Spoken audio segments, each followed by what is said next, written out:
Então, olha o que a palavra de Deus diz nessa tarde para os nossos corações. O texto está no primeiro livro de Reis, capítulo 19.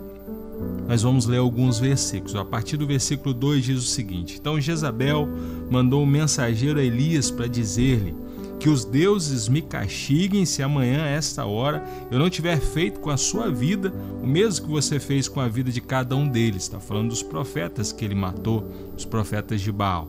Elias ficou com medo e levantou-se, e para salvar a vida se foi e chegou a Berseba, que pertence a Judá. E ali ele deixou o seu servo, ele mesmo, porém, foi para o deserto, caminhando um dia inteiro. Por fim sentou debaixo de um zimbro, sentiu vontade de morrer e orou: Basta, Senhor, tira a minha vida, porque eu não sou melhor do que os meus pais. Olha a situação de Elias. E aí, olha o que diz o versículo 11 até o 14. Então foi-lhe dito: sai daí, fique diante do Senhor no monte. Eis que o Senhor estava passando, e um grande e forte vento fendia os montes, quebrava as rochas diante do Senhor. Mas o Senhor não estava no vento. Depois do vento houve um terremoto, mas o Senhor também não estava no terremoto. Depois do terremoto, um fogo, mas o Senhor não estava no fogo. E depois do fogo veio um som de um suave sussurro. Quando Elias ouviu isso, cobriu o rosto com o manto e, saindo, pôs-se à entrada da caverna. Eis que veio uma voz e lhe disse: O que você está fazendo aqui, Elias? Ele respondeu: Tenho sido muito zeloso pelo Senhor, Deus dos exércitos, porque os filhos de Israel deixaram a sua aliança, derrubaram os seus altares, mataram os profetas à espada, só eu fiquei, e eles estão querendo tirar-me a vida. Amém. Quero falar hoje que o silêncio também fala. É o texto que Deus colocou no meu coração, um texto muito forte, muito profundo e que tem uma bagagem de um fortalecimento muito grande. O que estava acontecendo aqui nesse texto? Elias, no capítulo anterior, capítulo 18, tinha acabado de vencer 850 profetas de Baal e Azerá no Monte Carmelo. Ele fez cair fogo do céu, consumiu o holocausto, consumiu até a água que estava ali na vala, lambeu tudo o fogo de Deus. E aí todo o povo declarou: O Senhor é Deus. Só o Senhor é Deus. Venceu aquela grande batalha contra os profetas da mentira, da idolatria. Confrontou a realidade e aí matou aqueles profetas ali. Quando ele desceu, prometeu que cairia chuva, já estava mais de 3 anos sem chuva. O povo decidiu invocar o Senhor, só que a rainha Jezabel ficou irada, esposa de Acabe, com Elias, porque ela era idólatra. Os profetas eram dela, ela seguia aqueles cultos também idólatras. Ela falou: eu vou matar Elias, eu vou fazer o que ele fez com os meus profetas. Nem o fogo de Deus convenceu a rainha de que o Senhor era Deus. Olha que situação. Elias pensou que não tinha jeito para ela, não tinha jeito para o reinado. Se ela não tinha se convencido disso, o que convenceria aquela mulher, aqueles reis? E aí a Bíblia fala que Elias caiu numa depressão muito forte, numa tristeza muito forte. Ele pediu para morrer, ele ficou sem rumo.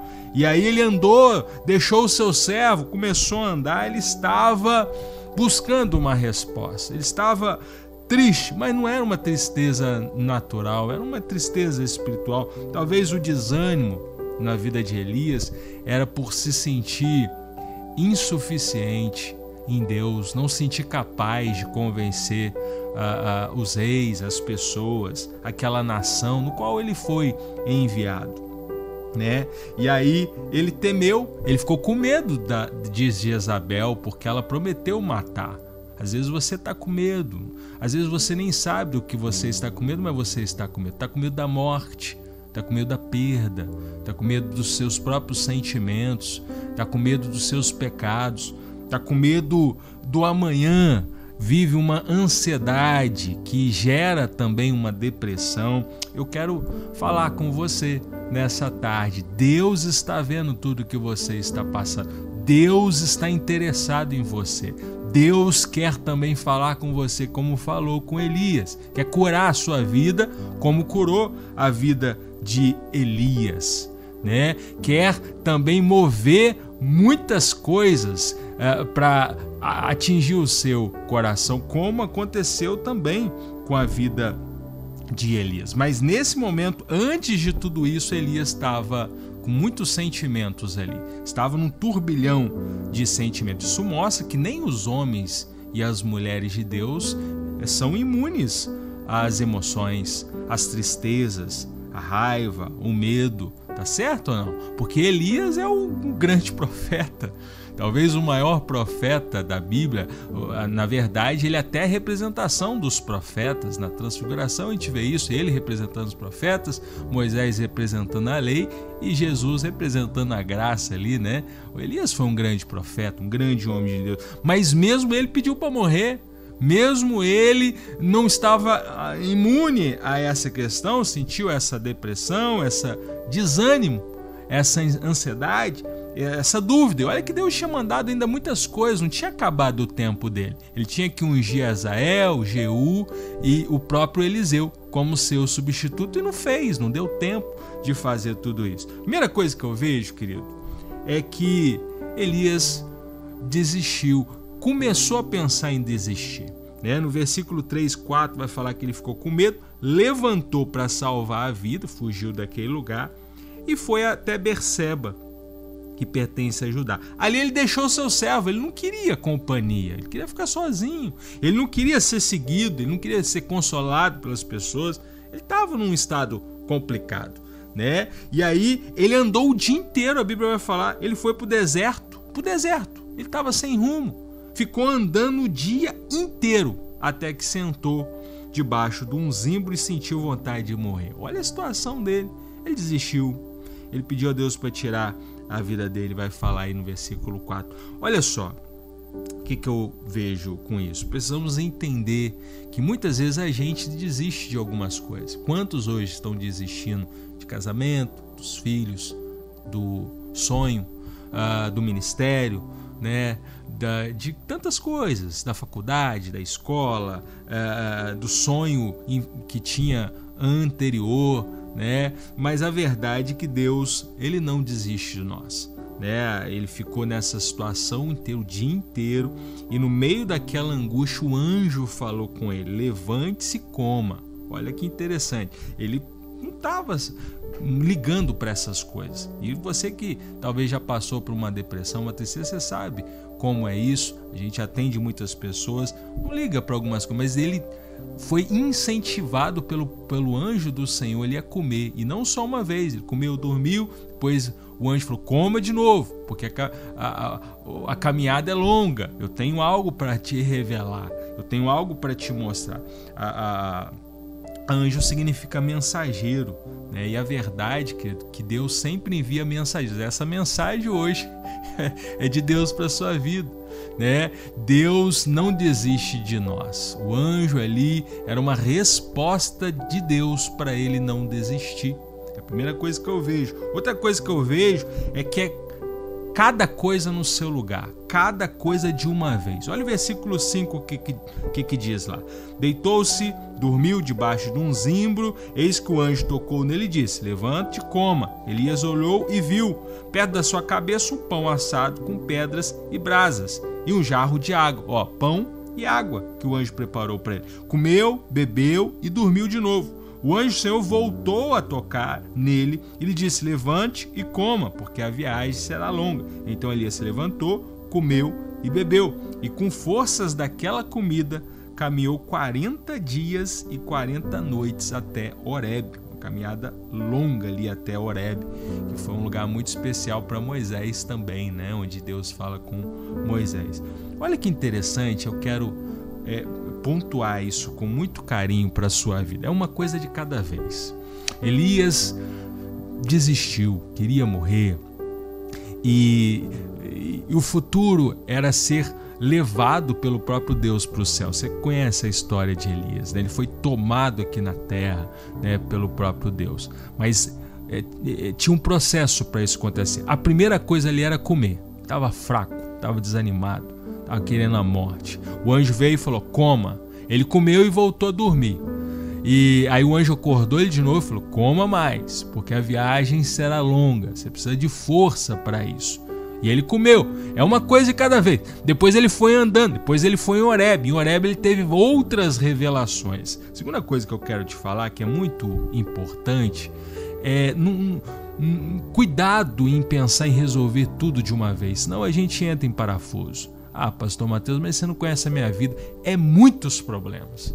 Problema daqui, problema de lá, problema no casamento, problema financeiro. E eu quero te falar exatamente o que o anjo falou ali. Faça uma coisa de cada vez. Resolva uma coisa de cada vez. Nós não somos super-homens, super-mulheres. Nós somos carne, nós somos corpo, nós somos falíveis. Só Deus é infalível. Nós precisamos não parar nunca, jamais. Tem uma frase do Martin Luther King que é muito interessante, que fala o seguinte: se não puder voar, corra.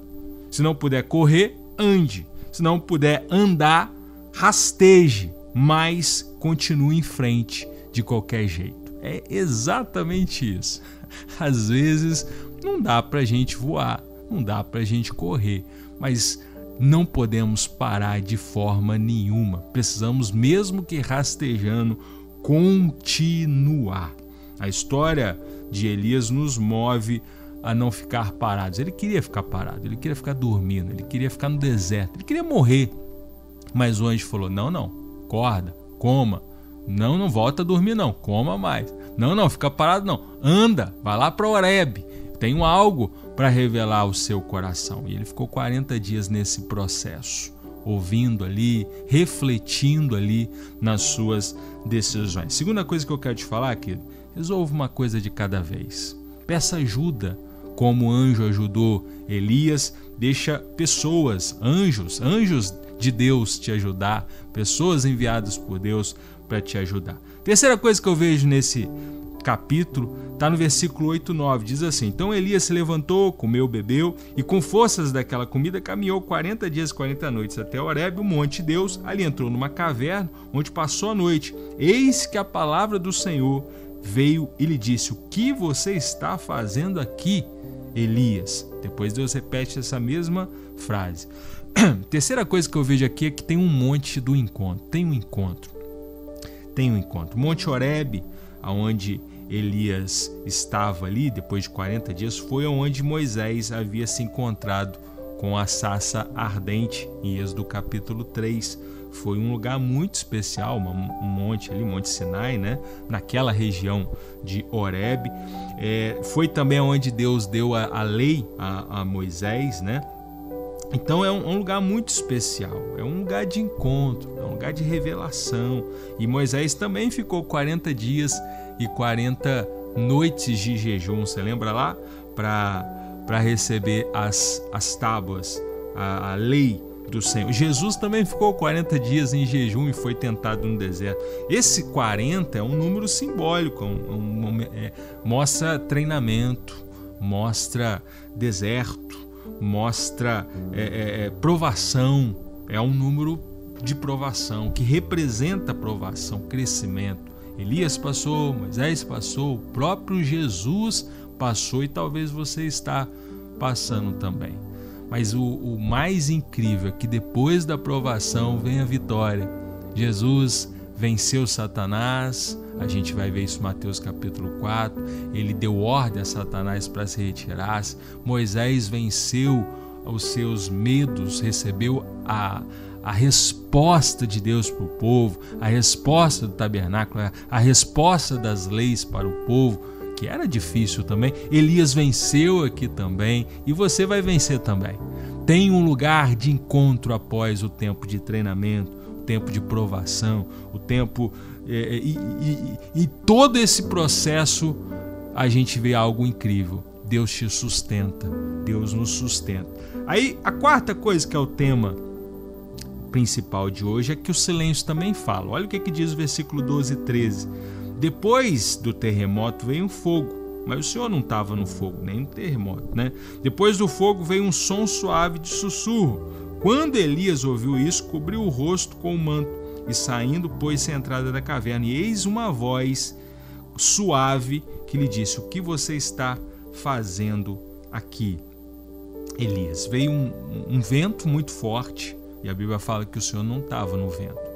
Veio um terremoto, mas fala também que o Senhor não estava no terremoto. Veio fogo, fala que o Senhor também não estava no fogo. E aí veio um sussurro, uma brisa, e aí Deus falou com ele. O que isso representa? O que pode representar? Muitas vezes a gente está esperando um boom, né? Não, eu vou lá e vai cair fogo e vai terremoto. E eram símbolos da presença de Deus, eram símbolos fortes, né? O vento impetuoso, o terremoto que abriu as cadeias de Paulo e Silas, o fogo, nossa, o fogo tantas vezes revela a glória de Deus. O próprio capítulo 18 ali no altar, eram símbolos que Elias conhecia, que Deus sabia, que a Bíblia está cheia da manifestação de Deus. Mas nesse caso específico, a Bíblia vai falar que Deus não estava nesses símbolos, porque muitas vezes a gente está buscando as coisas, a gente está buscando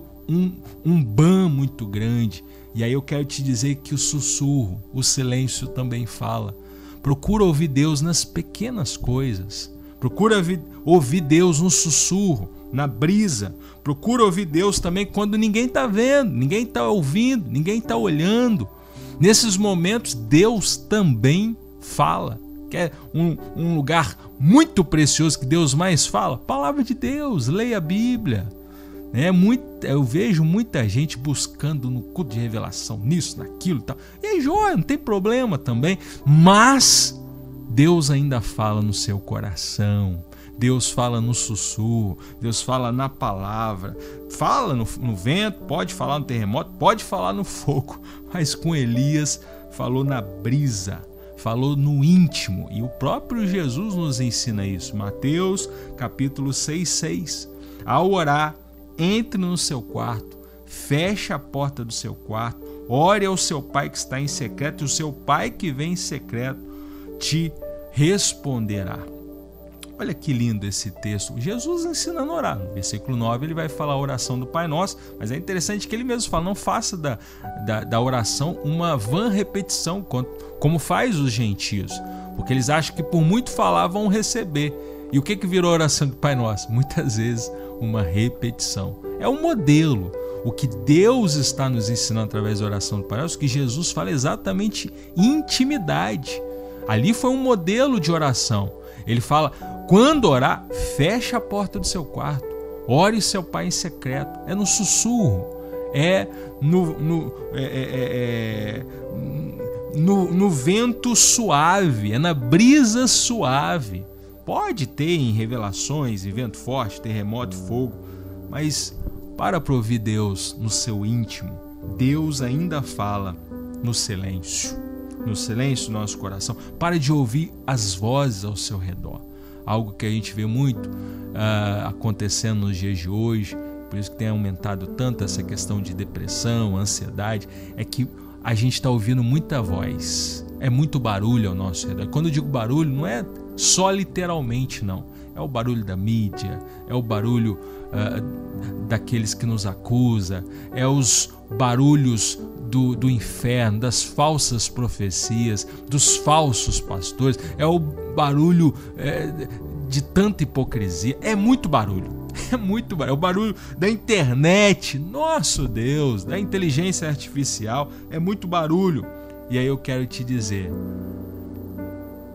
aquieta esses barulhos, silencia esses barulhos. Não tem quando você bota o celular no silencioso, traz uma paz às vezes, não é? Não tem quando você se retira para o nada e vai meditar com o Senhor. É tão maravilhoso. Faz isso também espiritualmente. Desliga, silencia essas vozes contrárias da sua cabeça, silencia tudo aquilo que tem te trazido pensamentos complicados. Elias passou por esse processo 40 dias em silêncio ali, ouvindo, refletindo, e também não estava no vento, no fogo, no terremoto, mas no silêncio, na brisa suave. Isaías 30:21 fala o seguinte: quando vocês se desviarem para a direita ou para a esquerda, ouvirão atrás de vocês uma palavra dizendo, este é o caminho, ande nele. Então quando vocês que estão me ouvindo também se desviar um pouquinho para lá ou para cá, escuta a voz de trás do Senhor dizendo: é esse o caminho, ó. Não é nem para cá nem para lá, é esse aqui. Ouça a minha voz. E para ouvir Deus você precisa silenciar todo o resto. É igual, imagina você um monte de voz falando. Para você ouvir uma específica, você tem que aquietar as outras vozes. E a última coisa que eu quero falar para você, querido, querida, está no versículo 15 ao 18, diz assim: então o Senhor disse a Elias: vá, volte para o seu caminho, para o deserto de Damasco. Chegando lá, unja Hazael como rei da Síria, unja Jeú, filho de Ninsi, como rei de Israel, e Eliseu, filho de Safate, de Abel, Meolá, como profeta em seu lugar. Quem escapar da mão de Hazael, Jeú matará. Quem escapar da mão de Jeú, Eliseu o matará. Também conservei em Israel 7.000, todos os joelhos que não se dobraram a Baal e toda a boca que não o beijou. Olha que interessante. Deus, Ele nos ama tanto que Ele até muda os seus planos. É claro que Ele sabe que já iria fazer isso, tá? Nada pega Deus de surpresa. Mas Ele fala aqui que Ele tinha algumas tarefas ainda para Elias. Deus mandou ele ungir Hazael, ungir Jeú e ungir Eliseu. Tinha várias coisas para ele fazer, mas não deu nem tempo. Deus o tomou antes da hora. Ele só ungiu Eliseu para continuar o seu ministério. Quem ungiu Hazael e quem ungiu Jeú foi o próprio Eliseu, não foi Elias. E o que eu vejo nessa história? Deus, Ele nos ama tanto, segundo Reis capítulo 2 vai mostrar que Ele o tirou um carro de fogo e redemoinho, porque Deus estava mais interessado em Elias no que ele poderia fazer. Deus aceitou: não, Eliseu vai continuar, eu quero você para mim. Você não está bem, você está com esse desânimo e eu vou te tirar desse mundo, o mundo não te pertence, né? Deus quis fazer isso com Elias e ele foi levado pelo próprio Deus. Mas o que eu aprendo com isso? Deus te ama tanto e Ele está interessado em te tratar, em te curar, em falar com você, como fala aqui na Brisa Suave. Mas mesmo que isso não dê certo, Ele vai arrumar meios para fazer a vontade dele acontecer. Ele está interessado em você, Ele quer que você descanse nele, né? Ele permitiu fazer algo que nunca tinha acontecido, né? Tirar numa carruagem de fogo, para que Elias descansasse no Senhor. É a verdade, querido, que Deus, Ele muda os planos para te alcançar, como fez com Elias aqui nesse texto, né? Ele fala no silêncio, Ele fala no momento de oração. Mas o que eu quero terminar falando aqui: busque ajuda primeiro em Deus. Ele está atento a te ouvir, como ouviu Elias aqui, como continuou a promessa através de Eliseu, seu filho na fé, né? E até aceitou ele não obedecer à questão de Jeú e Hazael, permitiu que o seu filho Eliseu fizesse, porque Deus estava interessado em Elias, está interessado em você. Lembra lá com Pedro, a mesma situação, algo que tem a ver também com esse texto. Pedro negou Jesus 3 vezes, estava arrebentado, estava também com muitos pensamentos errados, pensamentos de desânimo, de tristeza. E da mesma forma, Jesus amou tanto Pedro que ao ressuscitar ainda ficou 40 dias aqui na terra para restaurar. Claro que não só para isso, né? Mas uma das grandes tarefas de Jesus pós-ressurreição foi curar a vida de Pedro. E ele pergunta: Pedro, tu me amas? Então apacenta minhas ovelhas. Por que você voltou a pescar peixe se eu te chamei para pescar gente? Apacenta as minhas ovelhas. E Jesus cura Pedro. Aqui cura Elias. Quer curar a sua vida também. Ele, mesmo Pedro negando ele 3 vezes, Jesus perdoou ele, Jesus perdoa você. Jesus quer te impulsionar. E ainda Deus trata Elias aqui, trata com amor, sem cobrança. Ele falou: eu sou o único. Deus ainda fala com ele: você não é o único não, tem 7.000 ainda que são fiéis, que não se dobraram a Baal. Cuidado com esse pensamento. Olha ao seu redor, tem fiéis, tem pessoas que você pode contar e pessoas que podem sim te ajudar nesse ministério. O que eu desejo para você nesse mês, que você busque em pessoas, em ajudas, em anjos do Senhor, a se levantar do seu lugar e a, como Elias fez, a continuar andando. Se não der para andar, como diz aqui Martin Luther King, rasteje, só não podemos parar de forma nenhuma. Que Deus abençoe a sua vida em nome de Jesus.